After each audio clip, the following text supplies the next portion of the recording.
Brian Friedman, power attorney, tells TMZ Miss Lively's recent motion to dismiss herself from the self-concocted disaster she initiated is one of the most abhorrent examples of abusing our legal systems. Lights, camera, scandal. Buckle up, folks, because this explosive drama between Blake Lively and Justin Baldoni is about to rock your world, shatter your assumptions, and leave you gasping for answers. It all started so innocently. Two Hollywood darlings working on the heartfelt adaptation of Colleen Hoover's best-selling novel, It Ends With Us. Fans anticipated a heartstring-tugging love story, but behind the scenes, tensions erupted like a simmering volcano. Rumor has it the friction began with creative differences and ballooned into rooftop shouting matches and clandestine text messages. I'm going to get into what Justin Baldoni's lawyer had to say and what Blake's team is saying, because every day there's more to the drama, and I'm going to get into all of this happening next. Each side determined to control the narrative. Before anyone could say lights, camera, action, lawyers swooped in, wielding lawsuits like swords. And now the feud is raging in federal court. Blake Lively, once revered as the poised, effortlessly stylish actress whose Instagram feed screams #perfectlife, allegedly launched an all-out legal assault claiming Baldoni harassed her and tarnished her reputation. Yet Baldoni, known to many as the progressive champion of male vulnerability and that fresh face in Hollywood who always stood for inclusive storytelling, wasn't about to roll over. With the help of powerhouse attorney Brian Friedman, he fired back with defamation claims, pointing his finger right at Lively and even her husband Ryan Reynolds, accusing them of weaponizing Hollywood's hush-hush rumor mill to blacklist him from major studio projects. So we have Blake Lively accusing Justin Baldoni of retaliating with his lawsuit on her, and then we have Justin Baldoni's lawyer saying Blake is abusing the system.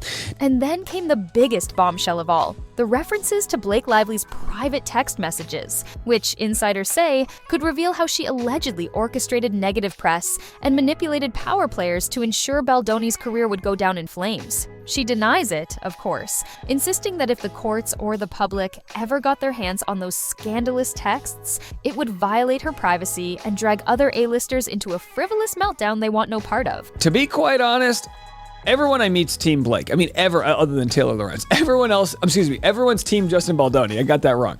Everyone's Team Justin Baldoni. But her frantic attempts to keep everything sealed have only fueled fans' suspicions. Because really, what does she have to hide? According to TMZ, Friedman just unloaded a fiery statement condemning her motion to dismiss Baldoni's countersuit as one of the most abhorrent examples of abusing our legal systems, causing the rumor mill to spin even faster. The Wayfarer Party's vengeful and rambling lawsuit against Blake Lively is a profound abuse of the legal process that has no place in federal court. People can't help but wonder, if Blake was so confident she's in the right, why not let the text see the light of day and demolish Baldoni's claims once and for all? The fact that she's making such a fuss to bury them only suggests there's more smoke, and possibly some raging fire lurking underneath.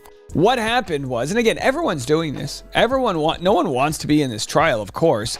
Blake Lively's publicist asked to be removed from lawsuit, defends actress against Justin Baldoni's claims. Meanwhile, Justin Baldoni has had to confront a nightmare scenario where his squeaky clean image, built on philanthropic work and open-hearted interviews, lies in tatters, overshadowed by swirling allegations that he's either a master manipulator or an unprofessional tyrant on set. Lively's camp paints him as a troublemaker who blew minor disagreements out of proportion, then drummed up a lawsuit purely for revenge. Right, because she's arguing in her motion to dismiss, hey, I filed a harassment complaint against Baldoni. He cannot sue me in retaliation. She calls his legal counteraction rambling and vengeful. Basically a meltdown from a man who's desperate to salvage a career that, in her view, he sank all on his own. Yet, fans aren't so sure. Leaked details from depositions suggest that certain big names, and yep, that might include Ryan Reynolds, made a series of discreet phone calls, cautioning studios that working with Baldoni would be problematic at best. Did Lively direct those calls, or were these protective measures to shield her from a coworker she claimed was harassing her? Nobody knows for sure, but that's the messy heart of this feud. Publicist Leslie Sloan's attorney wrote in the filing that Blake Lively bravely spoke up about Baldoni's predatory behavior. We only get glimpses, half-truths, and swirling rumors. One day we see an exclusive about Baldoni's meltdown in a corner of the set. The next day, an insider claims Lively had already prepared a back-channel campaign to sabotage him long before any meltdown even occurred. And the biggest piece of gossip? The mention of a 2 a.m. apology Baldoni allegedly sent Lively after a blowout argument. Her team brandishes it as a confession of guilt, while Baldoni's supporters say it was a simple gesture of professional courtesy. He was sorry the argument had gotten out of hand, but that's hardly proof of wrongdoing. I mean, it's like punching someone and then they don't get a chance to return the blow. So here's what Justin Baldoni's power attorney Brian Friedman is saying. Then there's the Ryan Reynolds angle, which only lights a bigger fuse under this Hollywood powder keg. Word on the street is that Reynolds took shots at Baldoni through comedic parodies. Did someone say a sappy Deadpool 3 cameo? Or that he used his sway with major agencies to label Baldoni a predator behind the scenes. Right, and of course, Ryan Reynolds has doubled down, calling him a predator. Lively's camp denies all of it, of course, claiming the couple has enough on their plates juggling their own careers and family without stooping to petty sabotage. But Baldoni's legal docs suggest otherwise, labeling the two as a united power front, determined to discredit him across the industry. So the question becomes, who's truly pulling the strings? If Justin Baldoni can prove that she filed that claim for some malicious intent, then maybe he'll have a shot at it. But some people are saying, hey, she could get off on some sort of technicality here. The deeper we dive, the more it feels like a Hollywood noir. Lively, once hailed as the epitome of grace and authenticity, could be a manipulative ringmaster orchestrating every negative headline. Or perhaps she's an unfairly targeted actress who simply refused to stay silent about a coworker's behavior and is now paying the price. And look, if you're Blake Lively and you get a text message of this guy Jed saying, "We are crushing it on Reddit," then yeah, I can understand that paranoia, but that's not enough to win a lawsuit, right? They're gonna have to provide that proof. Baldoni's either the ultimate victim, blacklisted by a powerful couple who can snap their fingers and bury anyone who threatens them, or a cunning opportunist who's spinning an entire sob story to shield himself from well-founded accusations. Lots of women are calling bullshit on Blake Lively. Like, that's just what you see. Justin Baldoni's power attorney Brian Friedman is saying Blake is abusing the legal system, slams her motion to dismiss the suit. They're firing backs at her attempt to cut herself out of the ongoing legal drama surrounding the film It Ends With Us. The lines are so blurred, it's practically a kaleidoscope of scandal, and fans can't get enough. Reddit threads explode with new conspiracies daily. Twitter's in meltdown mode with half the users switching from hashtag Team Blake to hashtag Team Justin, and some furious folks going the opposite way, while entertainment sites have turned this fiasco into a real-life soap opera. Brian Friedman, power attorney, tells TMZ Miss Lively's recent motion to dismiss herself from the self-concocted disaster she initiated is one of the most abhorrent examples of abusing our legal systems.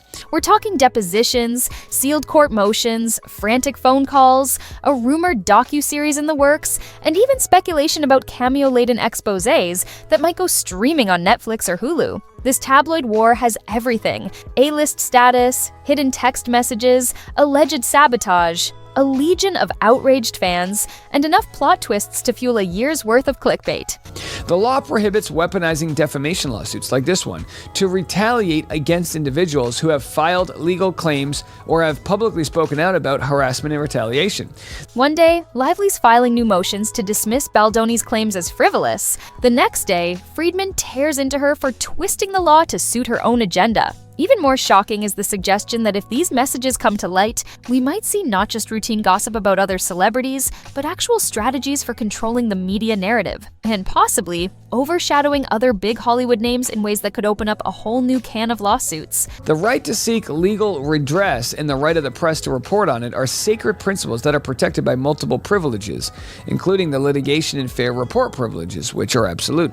Then there's the rumored meltdown over the film itself. Apparently, It Ends With Us was overshadowed so much by the legal scuffles that some insiders say the entire production is a lost cause. Instead of focusing on filming, half the crew was on edge, worried that their every gripe or misstep might end up as evidence in some sprawling defamation case. Did Lively overstep her bounds by stepping into the creative process? Did Baldoni try to lock her out of certain production decisions he felt belonged to him? We don't know, because the official statements from both teams have been either maddeningly vague or sensationalist to the extreme. So their argument is, you're not allowed to sue us back because we filed this harassment suit. And as all of this grows more toxic, the potential damage to both careers skyrockets. Lively's been a marquee name for big projects. She's built her brand on warmth, wit, and that glamorous comedic flair. If these texts prove she orchestrated a smear campaign, could we see her star power fade like so many others who faced behind-the-scenes controversies? Meanwhile, Baldoni is risking total career implosion if he can't back up his accusations. If the court ends up siding with Lively and Reynolds, deciding that Baldoni truly was out of line, he might forever be labeled as the guy who tried to piggyback on a Hollywood icon's name for personal gain. That's the terrifying uncertainty fueling this entire fiasco. It only takes one piece of truly damning evidence to tip the scales. The tension has turned the whole fiasco into something fans compare to a live reality show, with motions filed like weekly cliffhangers. Everyone's waiting for that next big reveal? Maybe the text leak? Maybe a betrayal from a friend or coworker who testifies? Maybe an on-camera meltdown from one of the attorneys? Some claim a depositions doc is circling around media outlets, featuring shocking direct quotes from Lively about how she would destroy Baldoni's image. Others say that's just rumor, stirring the pot for viewership. Either way, it's all about the hype, and hype is in generous supply. Friedman says stringent rules are put into place to protect the innocent and allow individuals to rightfully defend themselves, while noting laws are not meant to be twisted and curated by privileged elites to fit their own personal agenda. TMZ broke the story that Blake filed her motion to dismiss, saying Baldoni violated the law by filing his own lawsuit in the purpose of revenge. Now, could there be a settlement on the horizon that hushes everything up, seals the documents, and leaves fans hungry for closure? Possibly, but both sides seem determined to get their day in court.